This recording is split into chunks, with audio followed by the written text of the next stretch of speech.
চোখ দুইটা বন্ধ করে একটু তাকাও, জীবনে হাতের দ্বারা কত গুনাহ করেছো রে বাবা। চোখ বন্ধ করে একটু দেখো, এই বয়সের চোখের দ্বারা কত গুনাহ করেছো।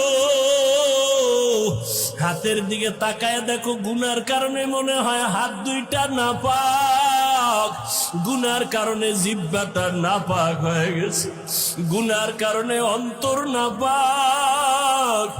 এরপরেও তো কি পরিমাণ কান্না করা উচিত। তোমার চোখে আমার চোখে কোনো কান্না নাই।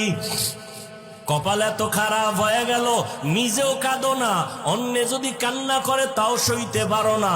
কপাল এত খারাপ হয়ে গেছে, আল্লাহ তোর উপরে এত বেজার, মা বাবা তোর উপরে এত বেজার।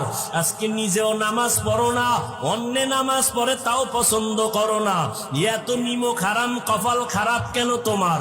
নিজেও দাড়িটা রাখতে পারো না, অন্যে দাড়ি রাখবে তাও পছন্দ করো না। নিজেও হালাল খাও না, অন্যেরা হালাল খায় তাও পছন্দ করো না। নিজেও পর্দা করো না রে বাবা, অন্যেরা পর্দা করবে তাও পছন্দ করো না। এই অবস্থায় যদি আজরাইল এসে হাজির হইয়াই যায়, আর যদি রুহটা নিয়ে টান দেয়, নবী বলেন জ্যান্ত বকরির চামড়া খুললে যেমন কষ্ট, গুনাহগারের জান কবাজের কষ্ট আরো কঠিন হবে। ও দাড়ি কমানেওয়ালা ভাইরা, ও বেপরদাওয়ালা ভাই বোন মারা, ও গুনাহগার বাবারা, আর কয়দিন বাহাদুরি করবি?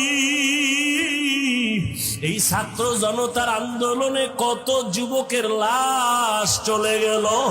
ওরে বাবা, তুমি আগামী বছর বাঁচার কোনো গ্যারান্টি নাই।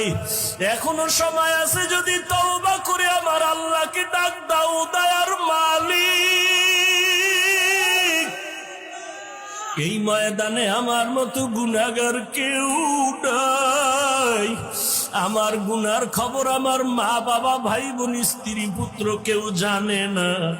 যদি আমার অপরাধের খবর আমার স্ত্রী জানতো, আমারে ঘরে ঢুকতে দিত না, আমাকে স্বামী বলে গ্রহণ করত না।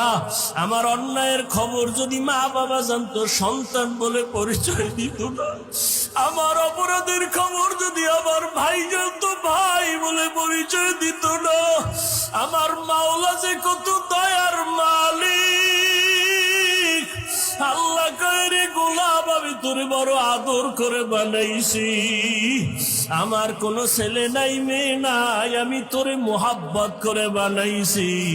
আমি আল্লাহ তোরে কত নিয়ামত দিলাম, আমার দেওয়া